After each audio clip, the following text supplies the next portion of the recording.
ఎన్నికలు అయిపోయిన తర్వాత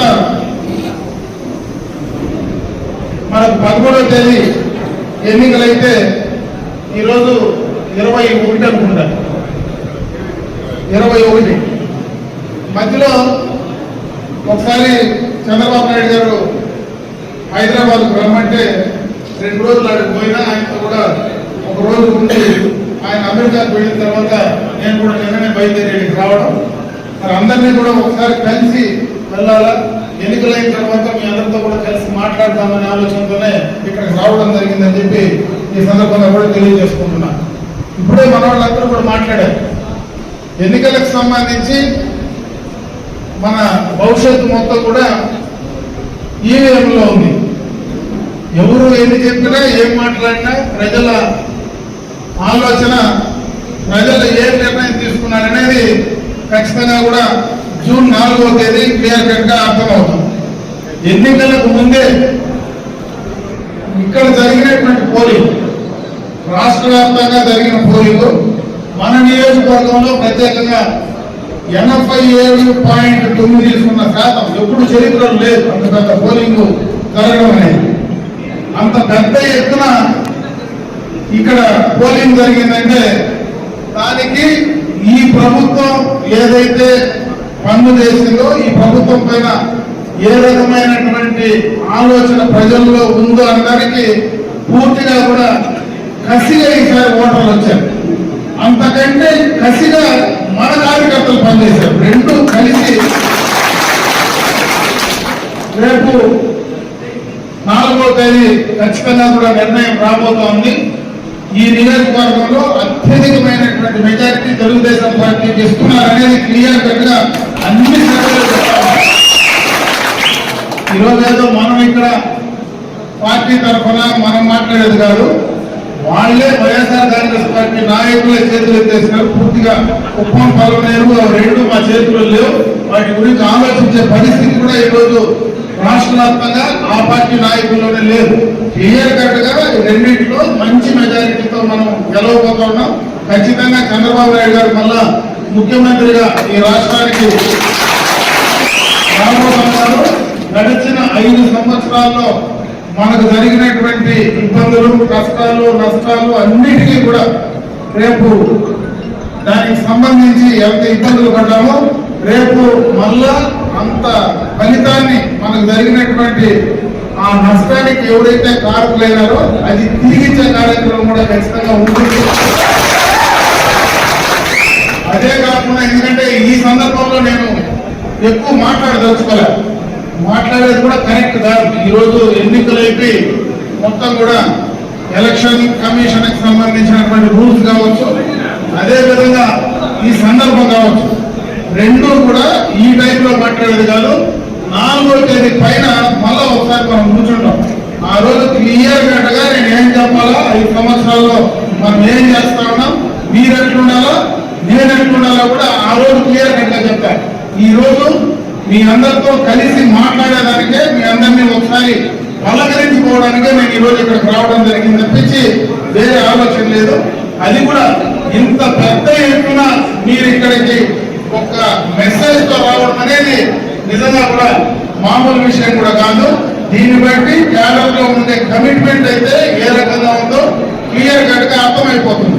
ఆ కసి మీలో ఉంది కాబట్టి నేను ఆ మెజారిటీ ఖచ్చితంగా ఇస్తానని చెప్తా ఉన్నాను. ఆ కసి మీలో, ఆ కసి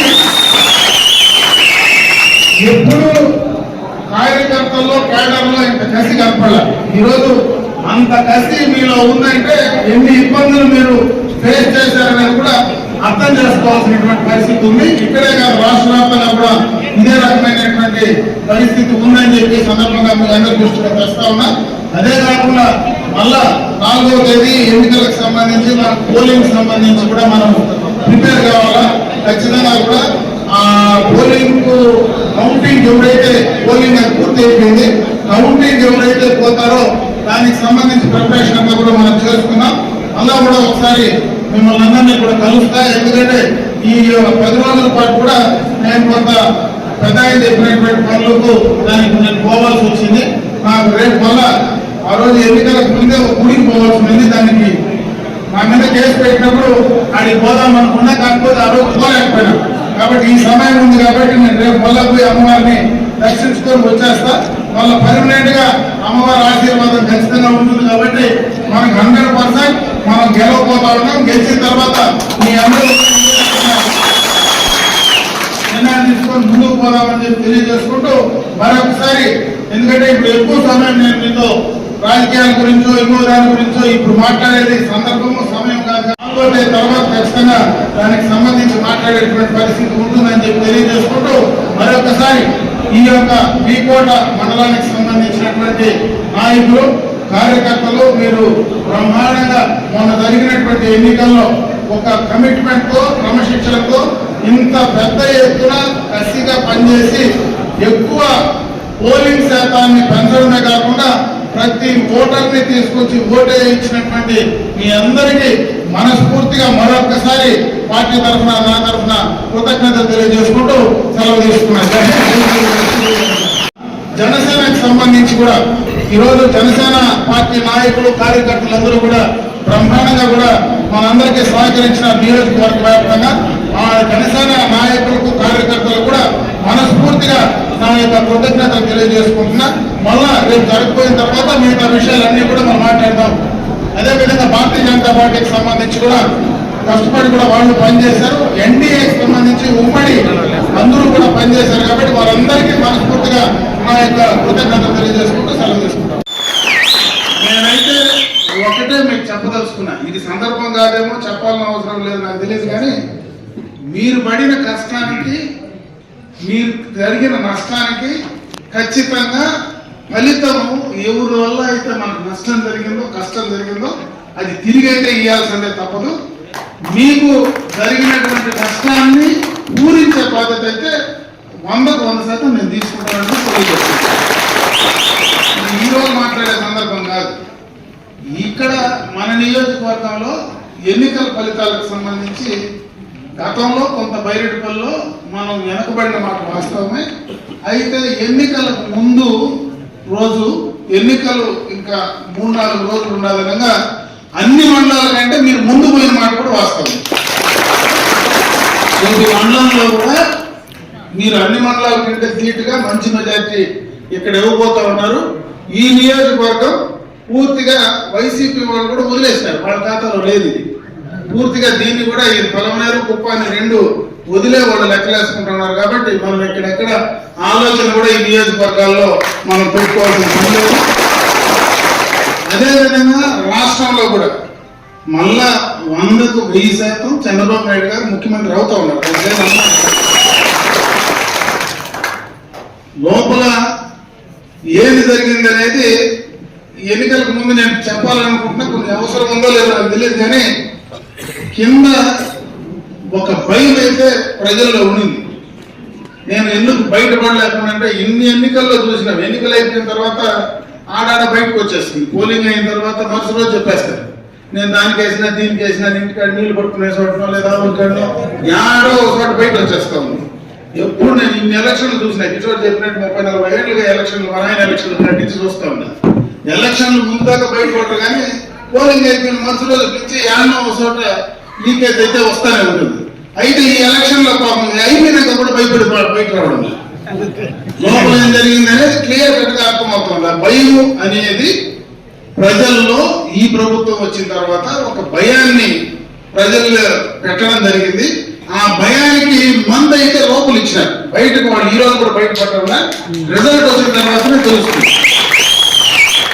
ఆ భయమే ఈ రోజు అప్పుడే కృష్ణనారాయణ చెప్పినట్టు మా ఇంట్లో ఉండే, మా 150 సంవత్సరాలుగా ఉండేటువంటి ఆస్తులే ఈ రోజు మా పేరుతో లేకుండా మారుస్తా ఉన్నారంటే రేపు అదే కదా ల్యాండ్ రైట్ యాక్ట్ చెప్పింది. మనం జగన్మోహన్ రెడ్డి చెప్పింది అది ఇంకా పెద్ద భయం. అది లోపల ప్రతి రైతుకు, ప్రతి ఒక్కరికి కూడా లోపల నా భూమి కూడా నాకు చెందదేమో అనే భయం కావచ్చు. రేపు మళ్ళా అధికారంలోకి వస్తే నాకు రావాల్సినవి రానికుండా చేస్తారని భయం కావచ్చు. గట్టిగా మాట్లాడితే నా మీద కేసులు పెట్టి ఇబ్బంది పెడతారని భయం కావచ్చు. వీటన్నిటికీ సమాధానం 13వ తేదీ పోలింగ్ బూత్ లో క్లియర్ గా ఇచ్చేసారు. రేపు 4వ తేదీ రిజల్ట్ క్లియర్ గా వస్తుంది. అదే వాస్తవం అయితే ఈ రాష్ట్రంలో ఒక సునామీ వస్తుంది. మామూలుగా ఈరోజు మనం గెలిచేది కాదు, పుంగునూరు కూడా ఎత్తిపోయేది కాదు. అది కూడా ఎత్తిపోయే పరిస్థితి క్లియర్ కట్ గా ఉంది. ఎందుకంటే అక్కడ కూడా అదే రకమైనటువంటి భయం ఉంది. అక్కడ కూడా ఆడ క్యాండిడేట్ నువ్వా నేనా కాదు, ఏమి కొట్టాలా అంటే ఆ ఊర్లో ఎవడైతే దౌర్జన్యం చేస్తా ఉన్నాడో, ఎవడైతే మన భూములు పెట్టుకుంటా ఉన్నాడో, ఎవడైతే మన మీద కేసులు పెడతా ఉన్నాడో వాడిని కొట్టాలంటే ఆడ తలకాయ కొడితే ఈ దమ్ముగా ఉంటారు అనేది ఒక కోణం అంతే. కాబట్టి దానికి సమాధానమే ఆడ చెప్తా ఉన్నారు, దానికి లింకే మన బయటలో ఉండేది. సమాధానం రేపు ప్రజలు ఇవ్వబోతా ఉన్నారు. కాబట్టి మీరు ప్రశాంతంగా ఈ 4 రోజులు, ఎందుకంటే మనం ఎన్నికలు అయిపోయిన తర్వాతనే ఆ 2-3 రోజుల్లో నేను వద్దాం అనుకున్నా. 2-3 రోజుల్లో మీరు ప్రశాంతంగా ఉంటారు. మిమ్మల్ని ఎందుకు ఇబ్బంది పెట్టేదంటే, నన్ను పెద్ద ఆయన హైదరాబాద్కి రమ్మంటే నేను 2 రోజులు ఆడికి పోవాల్సి వచ్చింది. 2 రోజులకు ముందే ఆయన కూడా అమెరికాకి ఆయన భార్య బిడ్డలంతా వెళ్ళిపోయి, నేను నిన్న వచ్చినా ఒకసారి మీ అందరితో మాట్లాడి ఆ ఎన్నికల్లో కూడా నా మీద 307 కేసులు పెడితే దేశమంతా గుడి తిరిగినాను. కాబట్టి ఒక గుడి నిలిచిపోయింది ఆ రోజు నేను పోయేదానికి, అదొక అవకాశం లేకుండా పోయా. కాబట్టి అది కూడా తిరిగేసి వచ్చాయి. నేను పోతా ఉన్నా గవ్వ తిప్పి ఆ గుడి కూడా పూర్తి చేసేస్తే నాకు అన్ని ఎవరినైతే మొక్కాలనుకున్నానో ఆడపై మొక్కేసి వచ్చేస్తే ఒక పని అయిపోతుందని అది కూడా కంప్లీట్ చేసుకొని వచ్చే ముందు ఇంత మాట్లాడుకోవాలనే ఉద్దేశంతోనే ఈరోజు ఇక్కడికి రావడం జరిగింది. ఈరోజు మీరందరూ కూడా ఈరోజు ఇంతమంది ఇంత కమిట్మెంట్ తో పనిచేసినారంటే నిజంగా కూడా ఇది చాలా గొప్ప విషయం. ఎన్ని ఎలక్షన్లలో కూడా ఈ రకమైనటువంటి పరిస్థితి గత ఎన్నికల్లో లేదు. అది బైరెడ్డిపల్లె, పలమనేర లేదంటే చిత్తూరు అనేది కాదు, రాష్ట్రం మొత్తం కూడా ఇదే పరిస్థితి ఉందని నేను అనుకుంటా ఉన్నా. ఒక మనకే కాదు, మనకు కొంచెం ఎక్కువ ఉండొచ్చు, మనకు కొంచెం ఎక్కువ దానిపైన ప్రేమ ఉండొచ్చు, కానీ రాష్ట్ర వ్యాప్తంగా కూడా ఇదే రకమైనటువంటి పరిస్థితి కింద ప్రజల్లో ఉందనడానికి మన ఊరే మనకు నిదర్శనం. కాబట్టి ఎవ్వరు భయపడాల్సిన పనిలే. జమ్మని పోయి హాయిగా పనుకొని నిద్రపోండా. 4వ తేదీ సాయంత్రానికి క్లియర్ గా రిజల్ట్స్ వస్తాయి. 5లో నుంచి మనం ఏం చేయాలా, దీనికి 7 మందులు వేయాలా, ఏ రోగం ఉండదో అన్ని రోగాలు గుర్తించుకోవడం. కాబట్టి అన్ని రోగాలకి కరెక్ట్ గా మందు అయితే వేసేది ఖాయం అని చెప్పి సందర్భంగా మీ అందరికీ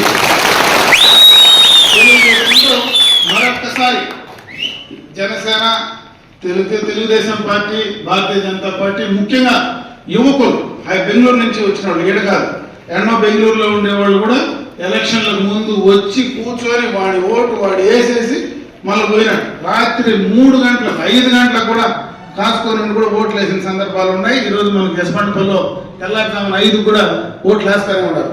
కాబట్టి ఆ కమిట్మెంట్ చేసినటువంటి మీ అందరికీ కూడా మరొక్కసారి మనస్ఫూర్తిగా నా తరఫున కృతజ్ఞతలు తెలియజేసుకుంటూ సెలవు తీసుకుంటున్నాను.